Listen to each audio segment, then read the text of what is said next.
नमस्कार दोस्तों, मैं हूं डॉक्टर अमित शर्मा और आज हम बात करेंगे एक बहुत ही कॉमन, बहुत आम बीमारी लेकिन अक्सर इग्नोर की जाने वाली। जी, मैं बात कर रहा हूं ब्रोंकियल अस्थमा, जिसको आमतौर पे हम अस्थमा, दमा या सांस की बीमारी कहते हैं। आज हम जानेंगे 5 ऐसे कॉमन लक्षण जिनके सहारे, जिनके बेसिस पर हम देख सकते हैं या बता सकते हैं कि किसी व्यक्ति को अस्थमा, दमा की तकलीफ है या नहीं है। अगर पहले लक्षण की हम बात करें तो वो होता है सांस लेने में कठिनाई, जिसको हम बोलते हैं शॉर्टनेस ऑफ ब्रीथ, मतलब सांस जल्दी जल्दी चलती है, या हम उसको कहें डिस्निया ऑन एक्सर्शन, मतलब थोड़े से भी शारीरिक श्रम के बाद में नॉर्मल चलने की वजह से या हम कुछ सीढ़ियां चढ़ते हैं तो उसमें आदमी की सांस फूलने लगती है। अस्थमा या सांस की बीमारी में होता क्या है, जो हमारे एयरवेज होते हैं वो सिकुड़ना स्टार्ट कर देते हैं, उनमें एक इन्फ्लेमेशन आ जाती है, सूजन आ जाती है, जिसकी वजह से जो ऑक्सीजन जितनी फेफड़े के अंदर जानी चाहिए, एक्सचेंज होनी चाहिए सांस के द्वारा हमारी, वो नहीं हो पाती है। और क्योंकि शरीर को खासतौर पर जब हम मेहनत कर रहे हैं, एक्सर्शन कर रहे हैं, तो उस टाइम पर बॉडी की हमारी जो ऑक्सीजन डिमांड है वो बढ़ जाती है। तो उस ऑक्सीजन डिमांड को पूरी करने के लिए हमें जल्दी जल्दी और बार बार सांस लेना पड़ता है, जिसको हम कहते हैं कि कोई आदमी हाँफ रहा है। तो ये पहला लक्षण है जिसको हम अस्थमा की पहचान के लिए इस्तेमाल कर सकते हैं। दूसरा है सीने में जकड़न, मतलब चेस्ट में टाइटनेस जैसा फील होना।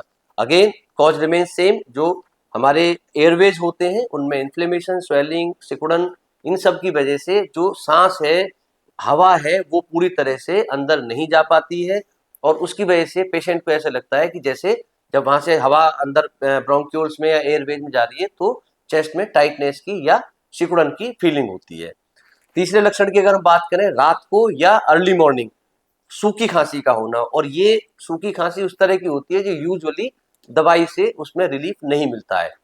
हम देखें रात में ही या सुबह में ही खांसी क्यों होती है, तो जो एक लाइंग पोस्चर होता है हमारा, जिसमें आदमी लेटा हुआ है, उसमें जो नॉर्मल लंग्स की फंक्शनिंग है वो कंप्रोमाइज होती है। जितना हम बैठ के सांस ले पाते हैं उतना लेटकर हमारे लंग्स उतने अच्छी तरह से फंक्शन नहीं कर पाते, पहला कारण। दूसरा होता है जो हमारा पोस्ट नेजल ड्रिप होता है उसके वर्सनिंग होना, मतलब पोस्ट नेजल ड्रिप होता है जो हमारे नाक में म्यूकस का सिक्रीशन है, वो जब हमारी फेरिंग्स में, मतलब गले में पीछे जाता है, तो ये पोजीशन यूजुअली रात में बढ़ जाती है क्योंकि हम लेटे हुए हैं। जो एसिड रिफ्लक्स होता है, कई बार हम देखते हैं कि मुंह में खट्टा पानी आता है, तो एसिड रिफ्लक्स के चांसेस भी रात में बढ़ जाते हैं और इन एसिड रिफ्लक्स और बढ़े हुए पोस्ट नेजल ड्रिप की वजह से रात में या सुबह के समय में जो खांसी है, सूखी खांसी है, ये बढ़ जाती है। चौथे लक्षण की अगर हम बात करें तो वो है वीजिंग। वीजिंग एक ऐसा लक्षण होता है जिसको देख के एक नॉर्मली हम पहचान सकते हैं कि हाँ, ये आदमी अस्थमा से पीड़ित है। अगर आप उसके पास बैठे और उसकी सांस लेने में सीटी की सी आवाज आती है, जैसे प्रॉपर सीटी बजती है, ये उस कंडीशन को होता है जब हमारे जो एयरवेज होते हैं वो बहुत ज्यादा सिकुड़ जाते हैं, उनमें नैरोइंग हो जाती है। तो जब हम इंस्पिरेशन एक्सपिरेशन करते हैं, मतलब सांस को इनहेल और एक्सहेल करते हैं, तो उस टाइम पर एक प्रॉपर सीटी बजने की फीलिंग, आवाज हमें सुनाई देती है, तो वो एक अस्थमा का मेन लक्षण होता है। पांचवा लक्षण है फैटिग या कमजोरी।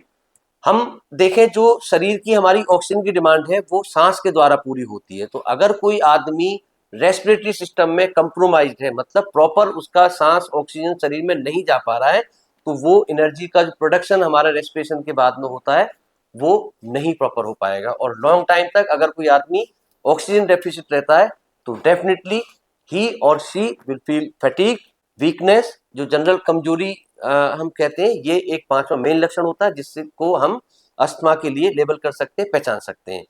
इसमें एक चीज मैं आपको और बताऊंगा, जो अभी हमने सीने में जकड़न की बात की थी, बहुत सारी और भी कारण होते हैं, जैसे कार्डियक पैथोलॉजीज होती हैं, उनमें भी सीने में जकड़न, हैवीनेस महसूस होती है। लेकिन इन सारे लक्षणों को अगर हम कलेक्टिवली देखें तो ये 5 ऐसे लक्षण हैं जिनसे हम अस्थमा को पहचान सकते हैं। इसके लिए इलाज की हम अगली वीडियो में बात करेंगे, हम क्या कर सकते हैं। लेकिन हाँ, कुछ जो डस्ट, पॉलेंस या हम कहें धुआं, इनसे हमने बचना है। और इनहेलर अगर आपको एडवाइस किया गया है तो उसको अपने साथ हमेशा रखें।